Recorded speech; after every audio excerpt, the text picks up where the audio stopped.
تھے۔ اس دور کی جنگوں کے دستور کے مطابق زرتشتوں کا سپہ سالار کارن آگے آیا اور اس نے مسلمانوں کو انفرادی مقابلے کے لیے للکارا۔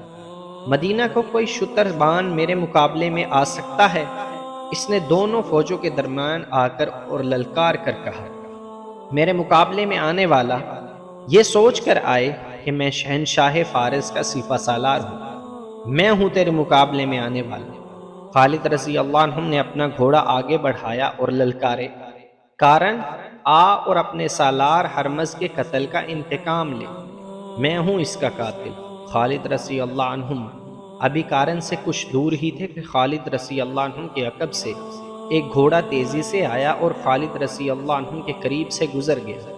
پیچھے رہ ابن ولید، یہ گھوڑا سوار للکارا، آتش پرستوں کا یہ سالار میرا شکار ہے۔ خالد رضی اللہ عنہ نے دیکھا وہ ایک مسلمان